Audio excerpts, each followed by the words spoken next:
ఇర్మియా గ్రంథం. ఈరోజు మన ధ్యానం కొరకు ఇర్మియా గ్రంథం 6వ అధ్యాయం. ఒక వచనమే తీసుకున్నా. ఈరోజు రాత్రి విజ్ఞాపన ప్రార్థనలో కూడా ఒక్క వచనమే 2 కొరింథీ 9:8 మరియు అన్నిటి యందు ఎల్లప్పుడూ మీలో మీరు సర్వ సమృద్ధి గలవారై ఉత్తమమైన ప్రతి కార్యము చేయుటకు దేవుడు మీ ఎడల సమస్త విధములైన కృప విస్తరింప చేయగలడు అనే మాట రాత్రి 4 భాగాలుగా చేసి విజ్ఞాపన ప్రార్థన సహవాసకుడికిలో విన్నాం. ఆ సందేశము మన YouTube channel pastor Philip VNK YouTube ఛానల్లో ఉంది. చక్కగా రాత్రి సందేశాన్ని మీరు చాలా ఆశీర్వాదకరమైన సందేశం అండి. 4 భాగాలు. The power of God's ability, దేవుని శక్తి సామర్థ్యము. ఇంగ్లీష్ బైబిల్లో అవర్ గాడ్ ఈజ్ ఏబుల్ అనే మాట ఉంది. దేవుడు మీ ఎడలని తెలుగులో ఉంది. దేవుడు సమర్థుడు అనే మాట చూసాం. రెండవది ద ప్రొవిజన్ ఆఫ్ గాడ్, దేవుని ఆయన సమకూర్పు, సమస్త విధములైన కృప, దేవుని కృప, saving grace, serving grace, suffering grace. ఈ 3 మాటలు చూసాం కృప గురించి. మూడవది ద ప్లెంటీ ఈజ్ అవైలబుల్, అన్నిటి యందు ఎల్లప్పుడూ మీలో మీరు ఏమై ఉండండి, సర్వ సమృద్ధి. దేవుని బిడ్డలు అన్నిటి యందు ఎల్లప్పుడూ సర్వ సమృద్ధిగా మనం జీవించాలి. 4వది ఎందుకు దేవుడు సర్వ సమృద్ధిని ఇచ్చేది అంటే ఉత్తమమైన ప్రతి కార్యం చేయటానికి. ఏ కార్యం చేయటానికి? దేవునికి ఉత్తమమైన కార్యాలు చేయుట కొరకు, ద పర్పస్. ఈ 4 మాటలు రాత్రి విజ్ఞాపన ప్రార్థనలో ధ్యానం చేశాం. చాలా విషయాలు ప్రార్థన చేశాం. మన చర్చిలో చాలా కార్యక్రమాలు జరుగుతున్నాయి కాబట్టి వారకుడికల్లో అవకాశం ఉన్న వారందరూ పాల్గొనాలి, దేవుని ఆశీర్వాదాలు పొందుకోవచ్చు. బుధవారం బైబిల్ స్టడీ, అద్భుతమైన బైబిల్ స్టడీస్ మీకు జరుగుతున్నాయి. మరి మంగళవారం ఉపవాస ప్రార్థనలు ఉదయం 10:30 నుంచి, ఆ తర్వాత శుక్రవారం స్త్రీల సమాజ కూడికలు, తర్వాత శనివారం విజ్ఞాపన ప్రార్థన సహవాస కూడికలు, ఆదివారం యవనస్తుల కూడిక సాయంత్రం 6 గంటల నుంచి 7 గంటల వరకు. ప్రతి ఒక్కరూ ఈ కార్యక్రమాల్లో పాల్గొని దైవాశీర్వాదాలు పొందవలసిందిగా మనం చేస్తున్నాం. ఈరోజు మన ధ్యానం కొరకు ఇర్మియా గ్రంథం 6వ అధ్యాయం 16వ వచనం చదువుకుందామండి. నేను చదువుతున్నాను, చక్కగా మీరు ఆ భాగాన్ని చూడండి. అంతే, ఎవరు ఇంకా అటు ఇటు తిరగద్దు, దయచేసి మాట్లాడద్దు. మీ పిల్లలు మీ ప్రక్కన కూర్చోపోతే కూర్చోమని చెప్పండి ప్లీజ్. ఎవరు అటు ఇటు తిరగటానికి వీలేదు. వాక్య పరిచర్య జరిగేటప్పుడు పిన్ డ్రాప్ సైలెన్స్. అంతా సంఘం అంతా కూడా లైవ్లో చూస్తున్న వాళ్ళు కూడా మీ బైబిల్, నోట్బుక్, పెన్ను తీసుకొని చాలా ఆసక్తిగా ఈ వాక్యాన్ని శ్రద్ధగా మనం వినాలి, దీవించబడాలి. ఈరోజు మన పాఠము ఇర్మియా గ్రంథం 6వ అధ్యాయము 16వ వచనం. యెహోవా ఇలాగు సెలవిచ్చుచున్నాడు, మార్గములలో నిలిచి చూడుడి, పురాతన మార్గములను గూర్చి విచారించుడి, మేలు కలుగు మార్గమేది అని అడిగి అందులో నడుచుకునుడి, అప్పుడు మీకు నెమ్మది కలుగును. దేవుడు మేలు కలుగు మార్గమేది అని అడిగి అందులో నడుచుకోండి అంటే ఇశ్రాయేలీయులు ఏమన్నారు చూడండి, యూదా జనాంగం. అయితే వారు ఏమన్నారు? చదవండి గట్టిగా. మేము అందులో నడుచుకొనమని. చూడండి, దేవుడేమో నడుచుకోండి అయ్యా మీకు నెమ్మది కలిగిద్ది అంటే వాళ్ళు ఏమన్నారు? మేము నడవం. చెప్పండి, ఏమన్నారు? మేము నడవం. ఎంత చెప్పినా వినరుగా కొంతమంది. తల్లిదండ్రులు చెప్పినా వినరు, సేవకులు చెప్పినా వినరు, దేవుడు చెప్పినా వినరు. దేవుడు నడవండి అయ్యా అంటే మేలు కలుగు మార్గంలో నడుచుకోండి అయ్యా మీకు నెమ్మది కలిగిద్ది అంటే వాళ్ళు ఏమన్నారు? మనబోటి వాళ్ళే, మన అన్నలే. ఏమన్నారు వాళ్ళు? మేమేం చేయము, మేము నడవము, అందులో నడవము, నువ్వేమన్నా చేసుకో, మేము నడవము. ఈరోజు ఈ సందేశం చాలామందికి కనువిప్పు కలిగించిందండి. ఆసక్తిగా మనం దేవుని మాటలు ధ్యానం చేద్దాం. ఈ భాగమే ఆ వచనమేనండి. ఈరోజు మన అంశం ఆ వచనమే. ఆ వచనంలో నుంచి 4 శ్రేష్టమైన పాఠాలు మనం నేర్చుకోబోతున్నాం. అది ఎందుకు వచ్చిందో, దాని సారాంశం ఏంటో, అక్కడ జరిగిన పరిస్థితి ఏంటో, దాని కాంటెక్స్ట్ ఏంటో, దాని బ్యాక్గ్రౌండ్ ఏంటో నేను క్లుప్తంగా చాలా విశదంగా చెప్తాను. జాగ్రత్తగా మీరు మనందరం ధ్యానం చేద్దాం, ప్రార్థన చేసుకుందాం. దేవుని వాక్యపు కొరకు సిద్ధపాటు ప్రార్థన చేసుకుందాం. ప్రభువా, వాక్యం ద్వారా నాతో మాట్లాడయ్యా. అందరూ ఎక్కడ కూర్చున్న వాళ్ళు అక్కడ చక్కగా కూర్చోండి. మీరు తలల వంచి ప్రార్థన చేద్దామండి. తలల వంచి ప్రార్థన చేసుకుందాం. నాతో మాట్లాడు ప్రభువా, నాతో మాట్లాడు యేసయ్యా, నాతో మాట్లాడు. దేవుని సన్నిధిలో మనల్ని మనం సిద్ధపాటు ప్రార్థన సిద్ధపరచుకుందామండి. దేవుని మెల్లని స్వరాన్ని వినున్నట్లుగా సిద్ధపరచుకుందాం.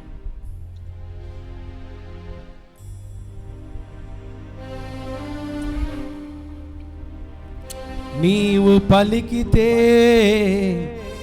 నాకు మేలయ్యా, నీ దర్శనమే నాకు చాలయ్యా. నీవు పలికితే నాకు మేలయ్యా, నీ దర్శనమే నాకు చాలయ్యా. నాతో మాట్లాడు ప్రభువా, నీవే మాట్లాడు మయ్యా. నీవు పలికితే నాకు, యేసయ్య మాటలు వినటానికి వచ్చాం. అందరి మాటలు చెప్పండి. నీవు పలికితే నాకు మేలయ్యా, నీ దర్శనమే నాకు చాలయ్యా. ఇంట్రెస్ట్గా అందరూ ఎవరు అటు ఇటు తిరగదు. Please be careful in the presence of God. దైవ సన్నిధిలో నిర్లక్ష్యంగా కూర్చోవాలి, అశ్రద్ధగా కూర్చోవాలి.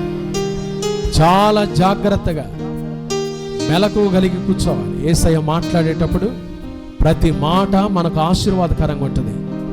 ఆయన స్వరాన్ని వినటానికి మనం ఆయన సన్నిధికి వచ్చాం. We are in the presence of God. మనం దేవుని సన్నిధిలోకి వచ్చామండి. Our God is very much willing to talk to us. మన దేవుడు మనతో మాట్లాడటానికి ఎంతో ఇష్టపడుతుంది. ఈ పరిస్థితుల్లో, ఈ సమయంలో మన ప్రార్థన అంటే, లార్డ్ స్పీక్ అంటు మీ. ప్రభువా, నాతో మాట్లాడయ్యా. నీవు పలికితే నాకు మేలయ్యా, నువ్వు పలికితే నాకు మేలయ్యా. నీ మాట చాలు ప్రభా, నీ మాట చాలు. నీవు పలికితే నాకు మేలయ్యా, నీ దర్శనం నాకు చాలయ్యా. నీవు పలికితే నాకు మేలయ్యా, నీ దర్శనమే నాకు చాలయ్యా. నీవు పలికితే నాకు మేలయ్యా, నీ దర్శనమే నాకు చాలయ్యా. మహాపరిశుద్ధుడా, దయగల దేవా, కృపా సత్య సంపూర్ణుడా, మీకు స్తోత్రాలు. వాక్యమైన దేవా, మీకు స్తోత్రాలు. సంఘముగా సమిష్టిగా ఈ పరిశుద్ధాదివారము మీ సన్నిధిలో కూడి వచ్చున్నాం. మీ మాటలు వినాలని వచ్చాము తండ్రి. బలమైన దేవుడవు, మాతో మాట్లాడు దేవుడవు, మీకు స్తోత్రాలు.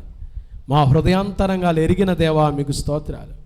మీ తేజస్సును ఈ మందిర ప్రాంగణం మీద ఉంచినందుకై మీకు స్తోత్రాలయ్యా. మీరు మాట్లాడండి. ఈ వాక్య పరిచర్య ద్వారా మీ ప్రియకుమారుడైన యేసుక్రీస్తు ప్రభువారు, మా రక్షకుడైన యేసుక్రీస్తు ప్రభువారికి మాత్రమే సమస్త ఘనత, మహిమ, ప్రభావాలు ఆరోపిస్తూ మీ మెల్లని స్వరముతో మా హృదయములను తెప్పరిల చేయమని యేసు నామమున ప్రార్థిస్తున్నాము తండ్రి. ఆమేన్, ఆమేన్. క్రీస్తునందు ప్రియమైన దేవుని బిడ్డలారా, ప్రతి వారం వింటున్న సందేశాలు మన ఆత్మీయ జీవిత ఆశీర్వాదాల కొరకు, మేలు పొందుట కొరకు. కాబట్టి శ్రద్ధగా వినాలి. ఈరోజు మన పాఠము ఇర్మియా గ్రంథం 6వ అధ్యాయం 16వ వచనం. చాలా ప్రాముఖ్యమైన భాగం అండి. ఇర్మియా ఎవరో తెలుసా? బైబుల్ స్కాలర్స్ ఇంకొక పేరు పెట్టారు, వీపింగ్ ప్రాఫిట్, విలాప ప్రవక్త. ఆయన ఇర్మియా, ఆయన పేరుకు అర్థం కాదు కానీ ఆయన విలపించాడు. ఆ రోజుల్లో మేజర్ ప్రాఫిట్స్ 3 ఉన్నారు. యెషయా, యిర్మీయా, యెహెజ్కేలు, పెద్ద ప్రవక్తలు. వారు చెప్పిన ప్రవచనాలను బట్టి వారిని పెద్ద ప్రవక్తలని పిలిచారు. యిర్మీయా పెద్ద ప్రవక్త, విలపించిన ప్రవక్త. యిర్మీయాను చూస్తే 2 విషయాలు గుర్తుకు రావాలి ప్రవక్త జీవితంలో. యిర్మీయాలో ఒకటి ధైర్యము కలిగిన ప్రవక్త, దయగలిగిన ప్రవక్త. He was a very courageous profit and compassionate profit. ఎవరికి ఈ 2 లక్షణాలు ఉండవండి. ధైర్యం ఉంటే దయ ఉండదు, దయ ఉంటే ధైర్యం ఉండదు. కానీ యిర్మీయా ప్రవక్త ఎవరో తెలుసా? ధైర్యము కలిగిన వాడు, దయగలిగిన వాడు. దేవుని ప్రవచనాలు ధైర్యంగా ఆ దినాల్లో ప్రవచించాడు. దయగలిగిన ప్రవక్త కూడా ప్రజల కొరకై, యూదా ప్రజల కొరకై ఏం చేశాడు చెప్పండి?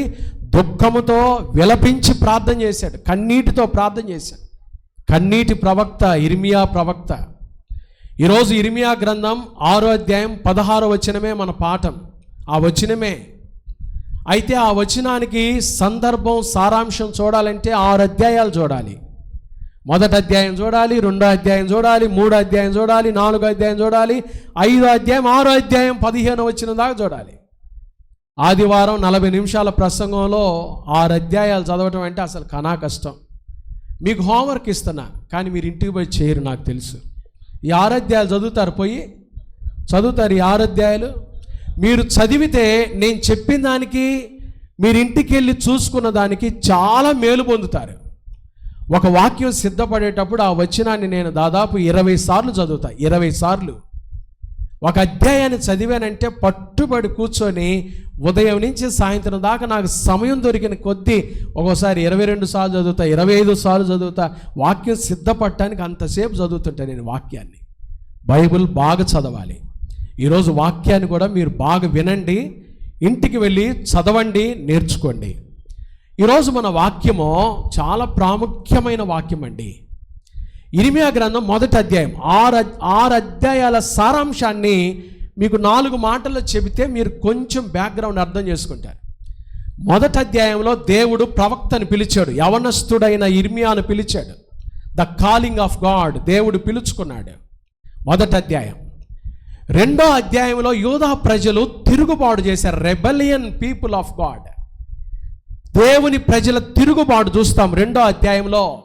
యూదా ప్రజలను ఎందుకనంటే అప్పుడే రాజ్యము, ఇశ్రాయేలు రాజ్యము, యూదా రాజ్యం అని 2గా విభాగించబడింది. Divided monarchy. రాజ్యము 2గా విభాగించబడింది. ఇజ్రాయెల్ దేశమే, ఇజ్రాయేలీలే, కానీ పైభాగము ఇజ్రాయేలీలు, కింద భాగం యూదా వారు అయిపోయారు. యూదా ప్రజలు దేవునికి తిరుగుబాటు చేస్తున్న సమయం అది. 2వ అధ్యాయంలో ఆ తిరుగుబాటు చూస్తాం. 3 అధ్యాయాలు 4వ అధ్యాయంలో ప్రవక్త ఏం చేస్తాడు తెలుసా? తిరుగుబాటు చేస్తున్న ప్రజలారా దేవుని దగ్గరకు వచ్చి పశ్చాత్తాపడండి, రెపెంటెన్స్. 1వ అధ్యాయంలో కాల్, 2వ అధ్యాయంలో రెబెలియన్, తిరుగుబాటు.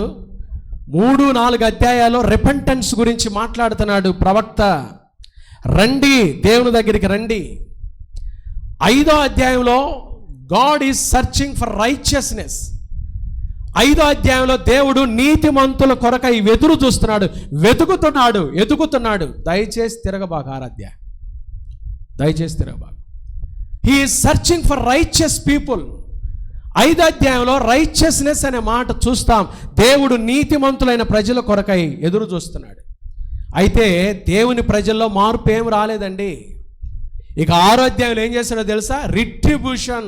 దేవుడు తీర్పులు ప్రకటించాడు, రిట్రిబ్యూట్ చేశాడు. దేవుడు తన ప్రజలు తన దగ్గరకు రాకపోవడం చూసి దేవుడు తీర్పులు ప్రకటించాడు. బాగా వినాలి ఈ మాట. దేవుడు మారటానికి అవకాశం ఇస్తాడు. మారనప్పుడే, అవకాశంలో నువ్వు మారనప్పుడే దేవుడు తీర్పు ప్రకటిస్తాడు. మన దేవుని పద్ధతి అది, గుర్తుపెట్టుకోవాలి.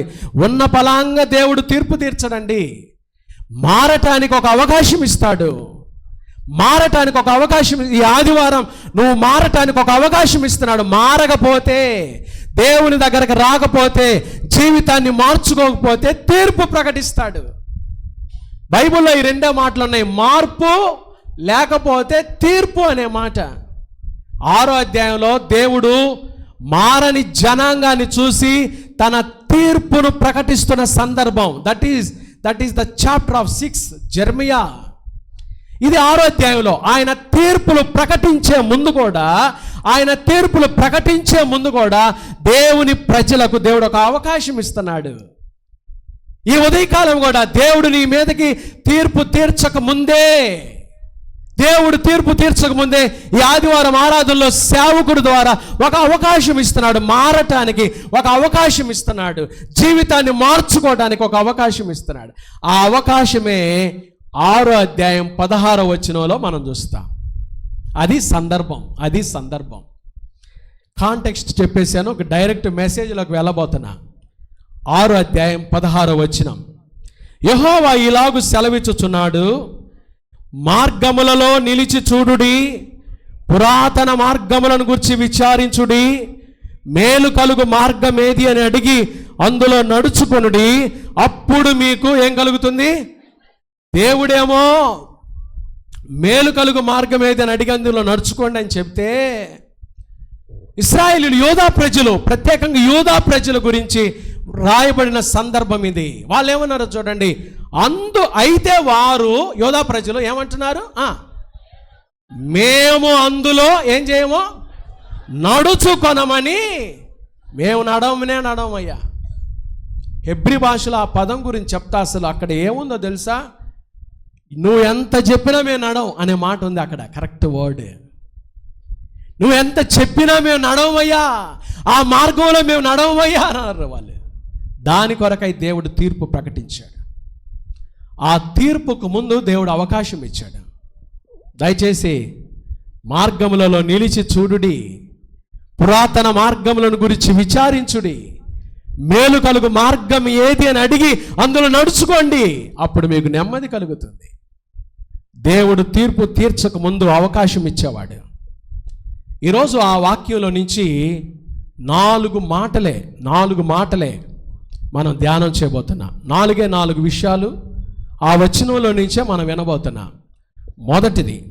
మొదటి మాట, మార్గములలో నిలిచి చూడుడి. దీనికి నేను డబ్ల్యూతో స్టార్ట్ చేశాను. Wait and watch. ఆగండి, చూడండి. కరెక్ట్ పదం ఏముందంటే ఇంగ్లీష్లో స్టాండ్ అండ్ సీ అని ఉంది. 4 W'sతో వస్తాయి కాబట్టి వెయిట్ అండ్ వాచ్. మార్గములలో నిలిచి చూడుడి. ఒక క్రాస్ రోడ్స్లో మనం వెళ్తున్నప్పుడు బాగా వినండి. ట్రాఫిక్లో చౌరస్తా అంటారు. రామ్నగర్ చౌరస్తా, హైదరాబాదులో ముషీరాబాద్ చౌరస్తా అంటే 4 రోడ్డుల కోడలి. శివయ్య స్తూపం కూడా ఒక చౌరస్తా. ఇక్కడ మనకు అర్థమయ్యేటట్టు చెప్పాలంటే, ఈ వైపుగా ఒక road, Karampudi road, Markapuram road, ఆ వైపుగా వెళ్ళే రోడ్డు, 4 రోడ్లు కలిసే చౌరస్తాలో నువ్వు నిలిచినప్పుడు, ఏ నిర్ణయం తీసుకోవాలో అర్థం కానప్పుడు, ప్రాముఖ్యంగా చౌరస్తాలో నువ్వు ఉన్నప్పుడు ఎటు వెళ్ళాలి, ఇటు వెళ్ళాలా, ముందుకు వెళ్ళాలా, కుడివైపు వెళ్ళాలా, వెనక్కి వెళ్ళాలా, ఏ వైపు వెళ్ళాలో అర్థం కాని పరిస్థితుల్లో ఉన్నప్పుడు దేవుడు చెప్తున్న మాట ఏం తెలుసా? మార్గములలో నిలిచి చూడుడి. Stand and see, wait and watch. మీరు నిలవండి, మీరు చూడండి. కానీ మనం ఏం చేస్తాం తెలుసా? నిలవమో చూడం. అది మంది. కానీ దేవుడు చెప్తున్న మాట ఏంటంటే, మీరు నిలిచి చూడండి. ఒక డెసిషన్ మేకింగ్, ఒక నిర్ణయం తీసుకునే సమయం వచ్చినప్పుడు, మీ కుటుంబాల్లో, మీ బిడ్డల విషయాల్లో, మీ భవిష్యత్తులో, మీ పిల్లల వివాహాల విషయాల్లో, మీ కుటుంబ పరిస్థితుల్లో కదండి, అది చాలా ప్రాముఖ్యం. యవనస్తులైతే వారి వివాహాల సమయం చాలా ప్రాముఖ్యమైన నిర్ణయం అది కదండి. ఇల్లు కట్టుకోవడం ప్రాముఖ్యమైన నిర్ణయం తీసుకునే పరిస్థితుల్లో దేవుని బిడ్డలంగా నిలిచి చూడాలి. మనం నిలవలేము, మనం చూడలేదు. కానీ ప్రభు ఏమంటున్నాడు తెలుసా? మీరు మార్గాల్లో నిలిచి చూడండి. Wait and watch, stand and see. మీరు నిలిచి చూడండి. ఇక్కడ మీకు ఒక 5 ప్రాముఖ్యమైన విషయాలు చెప్తా. చాలా ప్రాముఖ్యమైన విషయాలు. ఒక క్రాస్ రోడ్స్ పరిస్థితులు వస్తాయి మనకు కూడా. రూతుకు వచ్చింది. బాగా వినండి. రూతుకు వచ్చింది. ఏమొచ్చింది చెప్పండి? మోయాబు దేశంలో అత్త నయోమి ఏమనిందో తెలుసా? ఓర్పాని రూతుని చూసి, నేను ఇంకా మీకు బిడ్డలను కనలేను, వారు పెరిగి పెద్దయినా వాళ్ళ వివాహాల వయసు వచ్చేలాగా చాలాసేపు అయింది, కాబట్టి మీరు మరలా ఎక్కడికి వెళ్ళిపోండి, మోయాబు వెళ్ళిపోండి అని నయోమి చెప్తే ఓర్పా ఏమో ముద్దు పెట్టుకుంది. భలే భలే మాట చెప్పావు అత్త, థ్యాంక్స్ అత్త అని ముద్దు పెట్టుకొని వెళ్ళిపోయింది. రూత్ ఏమని చెప్పండి, నీ జనమే నా జనము, నీ దేవుడే నా దేవుడు, నీవు వెళ్ళు చోటకే నేను వస్తాను, నీవు మృతి పొందు చోటనే నేను మృతి పొందు. రూతు ఒక క్రాస్ రోడ్స్లో ఒక మంచి డెసిషన్, ఒక నిర్ణయం తీసుకుంది కాబట్టి రూతు ఏమైందో తెలుసా, యేసు ప్రభు వంశావళిలోకి వచ్చింది. తప్పిపోయిన కుమారుడు కూడా బుద్ధి వచ్చినప్పుడు వాడికి ఒక ఆలోచన వచ్చింది. ఏమొచ్చింది తెలుసా, నా తండ్రి ఇంటిలో అనేక మంది కూలి వాండ్రకు అన్నము సమృద్ధిగా దొరుకుతుంది, నేను పందుల పొట్టు తింటున్నానేంది, అన్నం ఉన్న చోటకి వెళ్దామని వాడు లేచి వాళ్ళ నాన్న దగ్గరికి వెళ్ళాడు, డెసిషన్ తీసుకున్నాడు, మంచి డెసిషన్. వాడు తండ్రి ఇంటికి రాగానే తండ్రి మెడ మీద పడి ముద్దు పెట్టుకున్నాడు, ప్రశస్త వస్త్రం త్వరగా తెప్పించాడు, ఉంగరం పెట్టాడు, కోల్పోయిన భాగ్యాన్ని ఇచ్చాడు. యేసు ప్రభు శిలువ దగ్గర ఇద్దరు దొంగలు ఉన్నారు. ఇద్దరు డెసిషన్ మేకింగ్లో వాళ్ళు చూడండి, ఒక దొంగ ఏమో దూషించి నరకానికి పాత్రుడైతే, ఒక దొంగ ఆఖరిలో ప్రభుని ఏమన్నాడు చెప్పండి, యేసు అన్నాడు. ఏమన్నాడు చెప్పండి, యేసు అన్నాడు. వాడు తీసుకున్న డెసిషన్ వాడిని ఏం చేసిందో తెలుసా, ప్రభు ఏమన్నాడు తెలుసా, నేడు నీవు నాతో కూడా ఎక్కడుంటావు, పరదేశంలో. జీవితంలో కొన్ని నిర్ణయాలు చాలా ప్రాముఖ్యంగా మన డెస్టినేషన్ని తీసుకెళ్తాయండి. అందుకనే ఒక మంచి నిర్ణయం తీసుకునే ముందు, ఒకవేళ అలాంటి నిర్ణయం తీసుకునే పరిస్థితుల్లో మీరు ఇక్కడ కూర్చున్నారేమో, 5 విషయాలు మీ కొరకు చెప్తాను, రాసుకోండి. నిర్ణయం తీసుకునే ముందు ఒక చౌరస్తాలో మీరు నిలబడి, ఒక క్రాస్ రోడ్స్లో మీరు నిలబడి నిర్ణయం తీసుకునే పరిస్థితుల్లో మీరుంటే ఎలాంటి నిర్ణయం తీసుకోవాలి, మీ జీవితానికి సంబంధించి, మీ ఉద్యోగాలకు సంబంధించి, మీ వ్యాపారాలకు సంబంధించి, మీ పిల్లలకు సంబంధించి, వారి వివాహాలకు సంబంధించి, వారి భవిష్యత్తుకు సంబంధించి ఏదైనా సరే ఒక నిర్ణయం తీసుకునే సందర్భం వచ్చినప్పుడు మనం వేసుకోవాల్సిన 5 ప్రశ్నలు చెప్తాను చూడండి. 1, నా నిర్ణయం నా ఆధ్యాత్మిక జీవితాన్ని ఎలా ప్రభావితం చేస్తుంది. స్పిరిచువల్ లైఫ్లో నేను తీసుకోబోయే నిర్ణయం ఎలా ప్రభావితం చేయబోతుంది, ఈ ప్రశ్న వేసుకోవాలండి. నా ఆధ్యాత్మిక జీవితాన్ని మెరుగుపరిచేదిగా ఉంటుందా, నా ఆధ్యాత్మిక జీవితంలో దేవునికి దగ్గరయ్యేటట్టుగా చేస్తుందా లేదా అనే ప్రశ్న వేసుకోవాలి ఒక నిర్ణయం తీసుకునే పరిస్థితి వచ్చినప్పుడు. 2వది, దీని గురించి దేవుడు ఇచ్చిన నడిపింపు, ఎప్పుడైనా దాని గురించి నువ్వు దేవుని కాడ మొరపెట్టావా, దేవుని గైడెన్స్ ఉందా, దేవుని డైరెక్షన్ ఉందా, లేకుండానే నువ్వు నిర్ణయం తీసుకోవడానికి వచ్చేసావా కదండి. కీర్తన 32:8 చదవండి, అక్కడ ఏముందో. కీర్తన 32:8లో మన ప్రభు ఎవరో తెలుసా, కీర్తన గ్రంథం 32వ కీర్తన 8వ వాక్యం. నీకు ఉపదేశము చేసేదనో, నీవు నడవవలసిన మార్గమును నీకు బోధించేదనో, నీ మీద దృష్టి ఉంచి, చూసారండి, నీ మీద దృష్టి ఉంచి నీకేం చేస్తాడు దేవుడు. కాబట్టి దీని గురించి ఎప్పుడైనా దేవుని డైరెక్షన్ గురించి ఆలోచన చేశావా, అది 2వ ప్రశ్న మనం వేసుకోవాలి నిర్ణయం తీసుకునే ముందు. 3వ ప్రశ్న ఏం ఆలోచన చేసుకోవాలి తెలుసా, ఈ నిర్ణయం, నేను తీసుకోబోయే నిర్ణయం నా కుటుంబాన్ని ఎలా ప్రభావితం చేస్తుంది.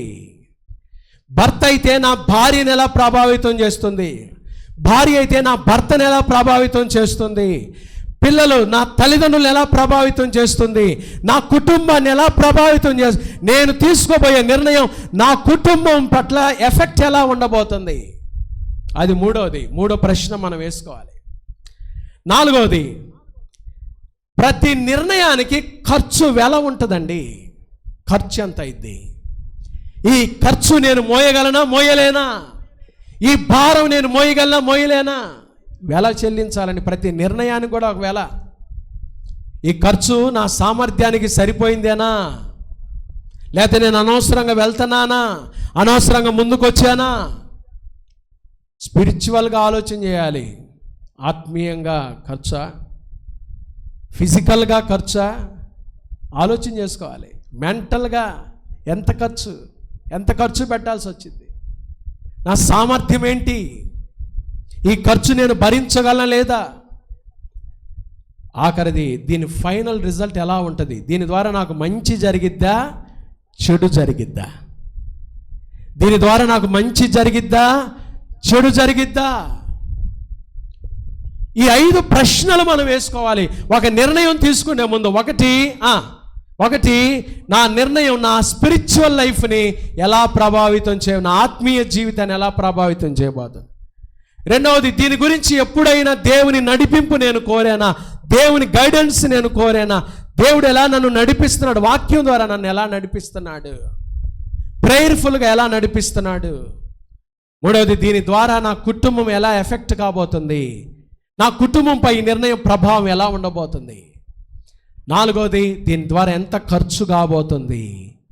ఆఖరిది, దీని ఫైనల్ రిజల్ట్ ఎలా ఉండబోతుంది, దీని ద్వారా ఎంత మంచి జరగబోతుంది, ఎంత చెడు ఇది మనం ఒక క్రాస్ రోడ్స్లో నిలబడ్డప్పుడు మనం వేసుకోవాల్సిన ప్రశ్నలు ఇవి. డెసిషన్ మేకింగ్లో నిర్ణయం తీసుకోవాల్సిన పరిస్థితులు వచ్చినప్పుడు ఇది మనం ఆలోచన చేయాలి. దేవుడు అంటున్నాడు, మార్గములలో నిలిచి చూడుడి. ఎందుకు ఆ మాట చెప్పాడో తెలుసా? అక్కడ 2 మాటలు చెప్తా మీకు. ఎందుకు దేవుడు యోధా ప్రజలతో అంటున్నాడు మీరు మార్గములలో నిలిచి చూడండి. ఎందుకన్నాడో తెలుసా? అక్కడ దేవుని ప్రజలు రెండు ప్రాముఖ్యమైన విషయాల కొరకు దేవుడు ఆ మాట చెప్పాడు. ఒకటి, నేనేమి చేస్తున్నానో, నేనేమి చేయబోతున్నానో. దేవుని బిడ్డలు ఎప్పుడు మనం ఈ ప్రశ్నలు వేసుకోవాలి. నేనేమి చేస్తున్నానో, నేనేమి చేయబోతున్నానో. దేవుడు అందుకని అన్నాడు, వెయిట్ అండ్ వాచ్. మీరు మార్గములలో నిలిచి చూడండి, మీరు తొందరపడబాకండి. మీరు ఏమి చేస్తున్నారు, మీరేమి చేయబోతున్నారు. ప్రియమైన దేవుని బిడ్డలారా, ఒక సరైన సమయంలో సరైన రీతిలో మనం నిర్ణయం తీసుకోకపోతే దాని ద్వారా మనం ఎంతో నష్టాన్ని చూడాల్సి వస్తుంది. దాని ద్వారా మనం ఎంతో పరిహారాన్ని చెల్లించాల్సి వస్తుంది. దాని ద్వారా మనం ఎంతో ప్రతిష్టను కోల్పోవలసి వస్తుంది. కాబట్టే దేవుడు తన ప్రజలతో అంటున్నాడు, మీరు నిలిచి చూడండి, వెయిట్ అండ్ వాచ్. మీరు మార్గములలో నిలిచి ఏం చేయండి, నిలిచి చూడండి. మీరు ఆగి చూడండి. అసలు మీరేం చేస్తున్నారు, మీరేం చేయబోతున్నారు. దేవుని బిడ్డలంగా మీరేం చేస్తున్నారు, మీరేం ఆనాడు యోధా ప్రజలతో కూడా ప్రభు అంటున్నాడు, మీరు మార్గాల్లో నిలిచి చూడండి. మీరేం చేస్తున్నారు, మీరేం చేయబోతున్నారు. ఆ ప్రియమైన దేవుని బిడ్డలారా, మొదటి మాట దేవుడు ఇశ్రాయేలీయులతో చెప్పిన మాట ఏందో తెలుసా? మార్గములలో నిలిచి చూడండి, వెయిట్ అండ్ వాచ్. చెప్పండి అందరూ. మొదటి మాట ఏం చెప్పండి? మార్గములలో నిలిచి చూడండి అన్నాడు. రెండో మాట ఏమన్నాడు చూడండి, మార్గములలో నిలిచి చూడుడి. 26:16. రెండో మాట, పురాతన మార్గములను గూర్చి కాదండి, పురాతన మార్గములను గూర్చి విల్లింగ్ టు ఆస్క్. రెండో మాట వెయిట్ అండ్ వాచ్, మొదటి మాట. రెండోది విల్లింగ్ టు ఆస్క్. ఇంగ్లీష్లో పురాతన మార్గాలు విచారించుడు అనే మాట ఆస్క్ ఫర్ ఓల్డ్ పాస్. అసలు అదే ఈరోజు మన అంశం. ఆస్క్ ఫర్ ఓల్డ్ పాత్స్ అంటే పురాతన మార్గములను గురించి ఏం చేయండి, విచారించండి కదండి. మనం ఒక పరిస్థితుల్లో వెళ్ళేటప్పుడు ఆ పరిస్థితుల్లో గుండా వెళ్ళిన వారు ఎవరో ఒకళ్ళు ఉన్నారు. అందుకని దేవుడు అంటాడు, మీరు పురాతన మార్గాలను గురించి ఏం చేయండి, విచారించండి. పురాతన మార్గాల్లో ఎలా జరిగిందో, మునుపు ఇలాంటి పరిస్థితుల్లో వెళ్ళిన వాళ్ళు ఏమయ్యారో, వారి పరిస్థితులు ఏమైనాయో, వారి అవిధేయత వల్ల వారు ఎటువంటి పాఠాలు నేర్చుకున్నారో, పురాతన మార్గములను గురించి ఏం చేయమంటాడు దేవుడు, విచారించండి. ఏంటి పురాతన మార్గము, ఏంటి మార్గము? ఈ మార్గం ఏంటో తెలుసా? ఒక మాట చదువుకుందాం. కీర్తన గ్రంథమే 37వ సంకీర్తన. ఏంటి మార్గము? ఈ మార్గం ఏదో కాదండి, యేసుప్రభువే పురాతన మార్గం. ఎవరు చెప్పండి? యేసుప్రభు. ఆయనే ఉన్నాడు, నేనే మార్గము సత్యము జీవమునై ఉన్నాను అన్నాడండి యేసయ్య. 37వ కీర్తన 34వ వచనం నేను చదువుతున్నాను చూడండి. 37వ కీర్తన చక్కగా 34వ వచనం.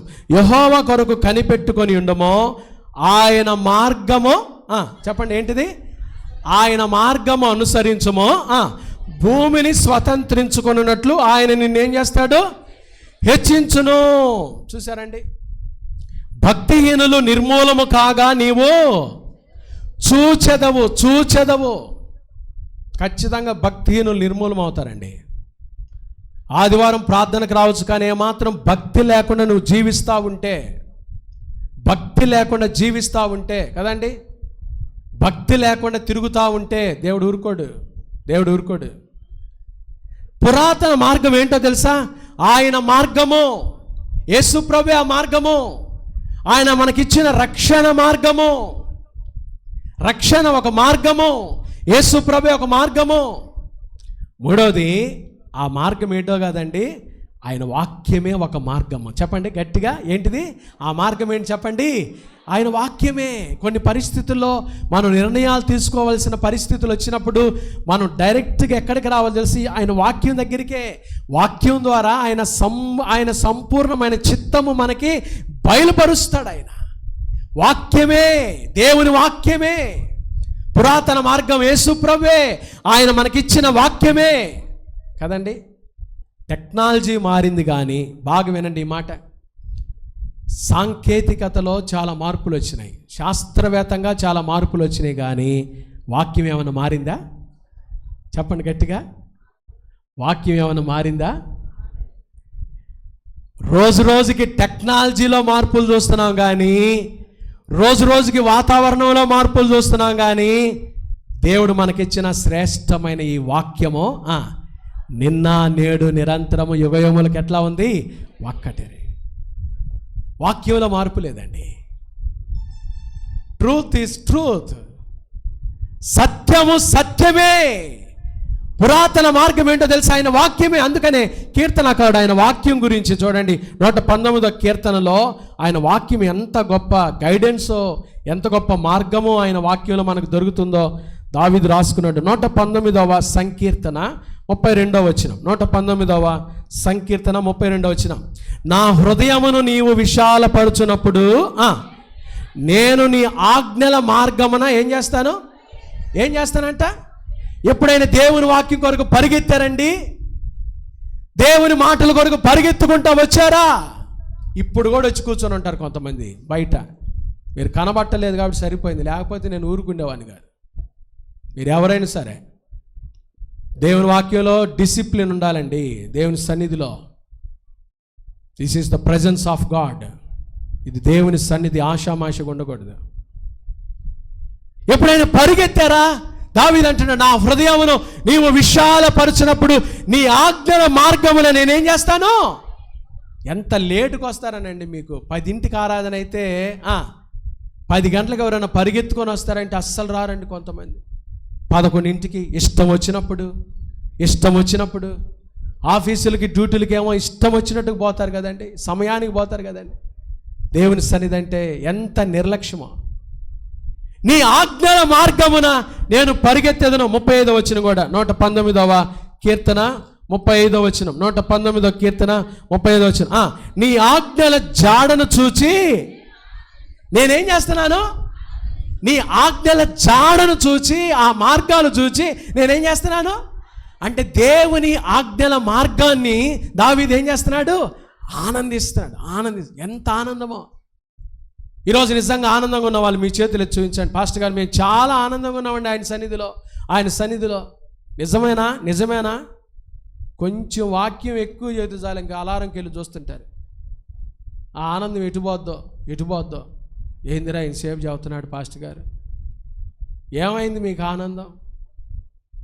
దేవుని మాటలు దొరకగా ఎంత సంతోషంగా వింటున్నా. 104వ వచనం కూడా చదవండి. 119వ కీర్తన 104వ వచనంలో కూడా ఏమన్నాడు చూడండి దావీదు. నీ ఉపదేశము వలన నాకు వివేకము కలిగెను, తప్పు మార్గములన్నీ దేవుని మార్గాల్లో నడిచే వాడికి తప్పు మార్గాలు ఏమవుతాయి? కానీ నువ్వు పోయి తప్పు మార్గాల్లోనే ఎదుగుతుంటే నీకు దేవుని మార్గం ఏంటో తెలియలా. తప్పు మార్గములన్నీ నాకు అసహ్యములాయను. తప్పు మార్గాలు, దేవుని బిడ్డలంగా తప్పు మార్గాలు నడవకూడదు. తర్వాత 133వ వచనం కూడా రాసుకోండి. 119వ కీర్తన 133వ వచనం. నీ వాక్యమును బట్టి నా అడుగులు స్థిరపరచుము. నీ వాక్యమును బట్టి నా అడుగులు స్థిరపరచుము. ఏ పాపమును దేవుని వాక్యంలో మనం నడిచినప్పుడు ఏ పాపం మనల్ని ఏం చేయకూడదు? చెప్పండి. సిగరెట్ అయినా, సినిమా అయినా, టీవీ సీరియల్ అయినా, గుర్తుపెట్టుకోండి, కైనీలైన, వ్యభిచారమైన, జారత్వమైన, పెళ్లి కాకముందు లెటర్లు రాయటం ఆడపిల్లలు, మంచిది కాదు. అది మంచిది కాదు. పాపము ఏలకూడదు ఎప్పుడు దేవుని వాక్యం అనే మార్గంలో నువ్వు నడిచినప్పుడు. దేవుడు అందుకని అంటున్నాడు, మార్గములలో నిలిచి చూడుడి, పురాతన మార్గములను విచారించుడి. Willing to ask for old paths. పురాతన మార్గాల్లో ఏం జరిగింది ఒకసారి మీరు విచారించండి, తెలుసుకోండి. పురాతన మార్గం యేసు ప్రభువే. ఆయన మనకిచ్చిన రక్షణే, ఆయన మనకిచ్చిన వాక్యమే. ఈ మార్గాల్లో విచారించండి. దేవుడు చెప్తా వచ్చాడండి. మూడోది మార్గంలో నిలిచి చూడుడి. ఇర్మియా గ్రంథం 6:16లోకి వచ్చాం. మార్గములలో నిలిచి చూడుడి మొదటి మాట, పురాతన మార్గముల గురించి విచారించుడి రెండవ మాట. మూడోది అన్నాడు, మేలు కలుగు మార్గమేది అని అడిగి అందులో నడుచుకోండి. అప్పుడు మీకేం కలుగుతుంది? మేలు కలుగు మార్గాల్లో నడిస్తే ఏముంది? నడవకపోతే నెమ్మది లేదు. అంతే కదండి. మూడోది, వీరీ విల్ ఫైండ్ రెస్ట్.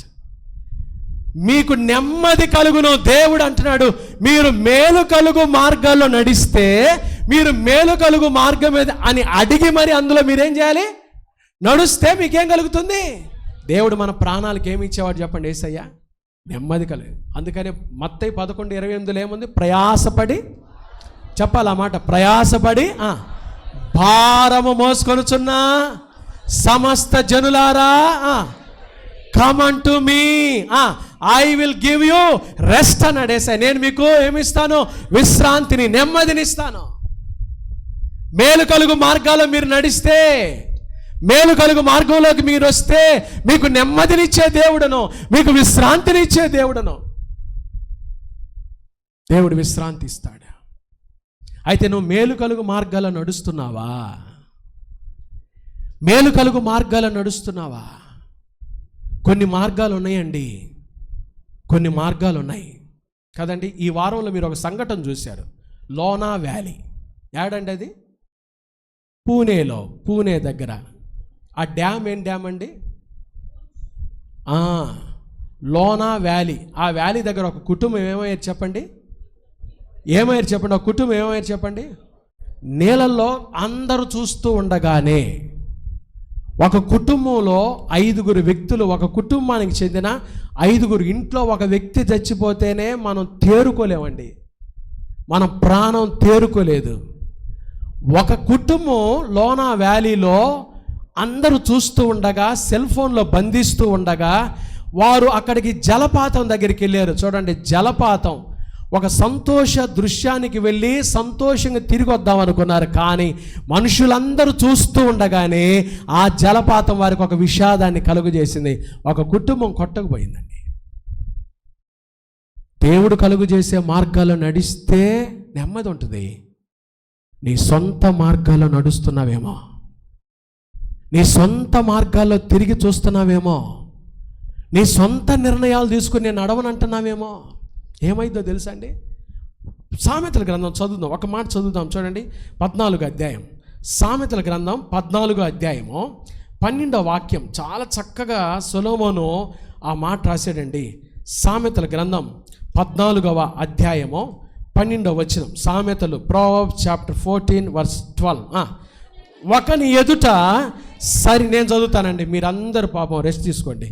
చూడండి బాగా, సామెతలు 14:12. ఒకని ఎదుట అంటే నీ ఎదుట ఈరోజు సరి అయినదిగా కనబడు మార్గము కలదు, అయితే తొదకు అది ఏం చేస్తుంది? ఎక్కడికి తీసుకెళ్ళిద్ది? నీ డెస్టినేషన్ మార్చిది. జాగ్రత్త. దేవుని మార్గాల్లో నడవకుండా, మేలు కలుగు మార్గంలో నడవకుండా నీ సొంత మార్గాల్లో వెళ్తున్నావేమో. యవనస్తుడా, యవనస్తురాలా, వయసు పెద్దదైన పెద్దవారులారా, నేను ఇంతే చేస్తానండి, వయసు పైబడినా నేను ఇయే మాటలు మాట్లాడతానండి, బూతు మాటలు మాట్లాడతానండి, సేవకులు ఇష్టం వచ్చినట్టు తిడతానండి, నాకు ఇష్టం వచ్చినట్టు, లేకపోతే నేను ఇష్టం వచ్చినట్టు మాట్లాడతాను. నీ సొంత మార్గాల్లో వెళ్ళావా? ఒకని ఎదుట సరి అయినదిగా కనబడు మార్గము కలదు, అయితే తొదకది నేను ఎక్కడికి తీసుకెళ్తుందో తెలుసా? జాగ్రత్త. వాళ్ళు వెళ్ళారండి పాపం, ఆ విహారయాత్ర సీన్ నేను కూడా చూశాను. ఆ రోజంతా నాకు అసలు ఒకలాగా అయిపోయింది. ఎందుకంటే మనం కూడా పిల్లలతో వెళ్తుంటాం, ఆ కుటుంబం కూడా వెళ్ళారండి పాపం. వెళ్ళి ఆ జలపాతంలో ఇలా నిలబడ్డారు పాపం. వాళ్ళు అనుకొని ఉంటారు, మేము తిరిగి మళ్ళీ మా ఇంటికి వెళ్ళిపోతాం, మేము పూణే వెళ్ళిపోతాం, చక్కగా మా ఇంటికి వెళ్ళిపోయి సంతోషంగా మేము ఉంటాం అనుకొని ఉండొచ్చు. వాళ్ళు మరణం వస్తుందని ఎవరు కలగంటారండి? ఉన్నట్టుండండి పొంగిందండి, వాగులు ఉన్నట్టున్నట్టు పొంగినాయండి. బయట ఉన్న పిల్లలు అంటున్నారు, ఆడే ఉండండి, మేము సహాయం చేస్తాం, మేము ఏదో ఒకటి వేసి రక్షిస్తాం, ఆడే ఉండండి, పొంగినా పర్లేదు ఉండండి అంటున్నారు. ఉన్నారండి పాపం, వాళ్ళు ఉన్నారండి, కొట్టకపోయారండి, కుటుంబాలు కొట్టకపోయారు. మేలు కలుగు మార్గంలో నడుస్తున్నావా? నీ సొంత మార్గాలు గుండా వెళ్తున్నావా? కయ్యను నడిచిన మార్గం కోప మార్గం, అది బిలాము నడిచిన మార్గం లంచంతో కూడిన మార్గం, అది లంచం మీద దృష్టి పెట్టాడు. కొంతమంది ఉంటారు, ఎవడి మీద కేసు పెడదామా, ఎవరిని నిరుపయోగంగా చేద్దామా, ఏ కుటుంబాన్ని పాడు చేద్దామా.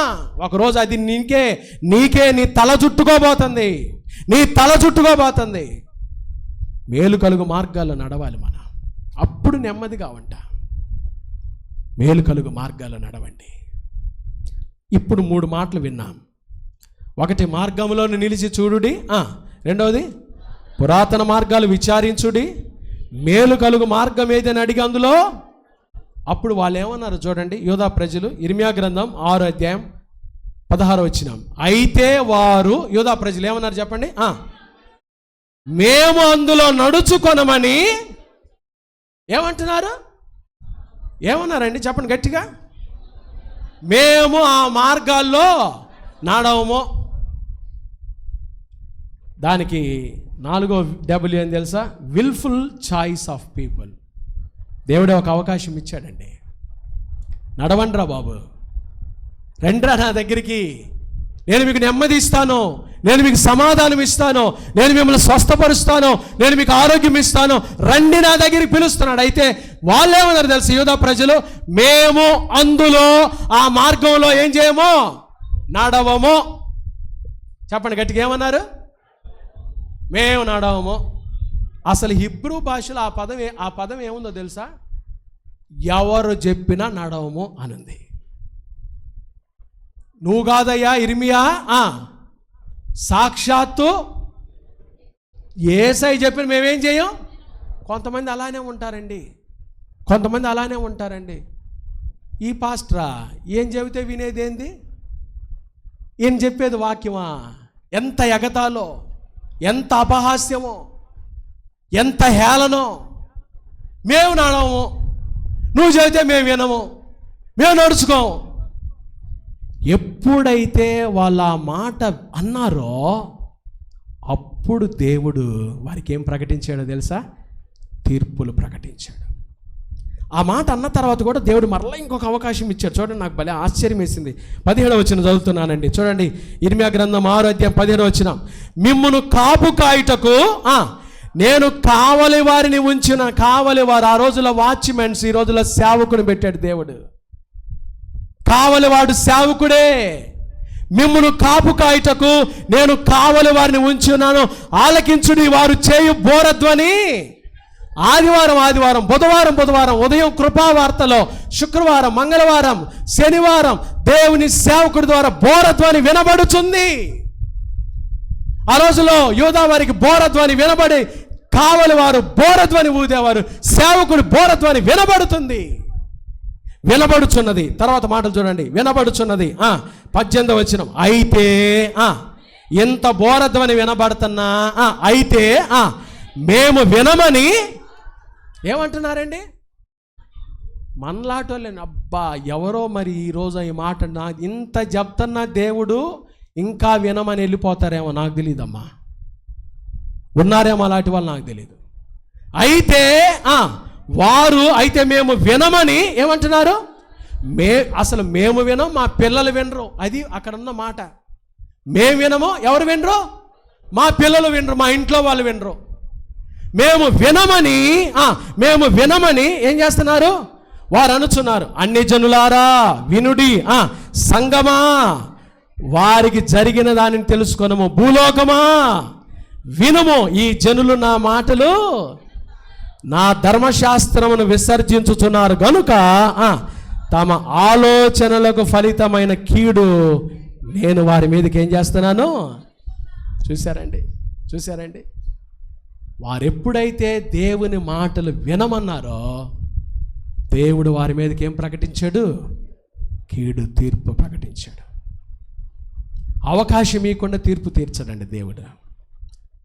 వారం వెంబడి వారం అవకాశం ఇవ్వకుండా దేవుడు తీర్పు తీర్చడు. పాస్టర్ గారు అంత బాగుంటుంటే నాకు ఎందుకు ఇట్లా జరిగింది, అసలు జరగనీయకుండా చేస్తాడు దేవుడు. అవకాశం ఇవ్వకుండా ఒక్కసారిగా తీర్పు ఆయన చెప్తాడండి. మారటానికి అవకాశం కూడా ఇస్తాడు. ఈ వారం ఇస్తున్నాడు. మార్గములలో నిలిచి చూడుడి, పురాతన మార్గములను గురించి విచారించుడి, మేలు కలుగు మార్గమేది అని అడిగి అందులో నడుచుకొనుడి, అప్పుడు మీకు నెమ్మది కలుగును.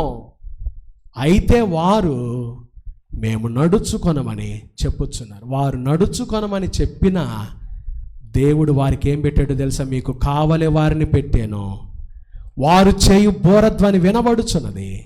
ఇప్పుడుకైనా మారండి అంటే వాళ్ళు ఏమన్నారు తెలుసా? మేము వినము, మీ వాక్యము వినము, ధర్మశాస్త్రానికి లోబడమని దేవునికి ఎప్పుడైతే దూరం వెళ్ళిపోయారో అప్పుడు దేవుడు, ఈ అధ్యాయం మీరు ఇంటికి వెళ్ళి చదవండి, వారి మీదకి తీర్పులు ప్రకటించాడు. ఆ ప్రియమైన దేవుని బిడ్డలారా, ఈ ఆదివారం దేవుడు నీకు నాకు ఒక అవకాశం ఇస్తున్నాడు. వెయిట్ అండ్ వాచ్, మార్గములో నిలిచి చూడండి. రెండవది, విల్లింగ్ టు ఆస్క్, పురాతన మార్గాల గురించి ఏం చేయండి? విచారించండి. పురాతన మార్గం ఏది? వాక్యమే, యేసయ్యే. ఆ మార్గం యేసయ్య మనకిచ్చిన ఆ మార్గాల్లో నడిచినప్పుడు, అవి విచారించినప్పుడు, వాక్యంలో ఉన్నది ఉన్నట్టుగా చక్కగా నడుచుకున్నప్పుడు మేలు కలుగు మార్గాలు నడుస్తాం. అప్పుడు మనకు మన కుటుంబాలకు ఏముంటుంది? నెమ్మది ఉంటుంది. అయితే వాళ్ళు ఏమన్నారో తెలుసా? మేము అందులో ఏం చేయము?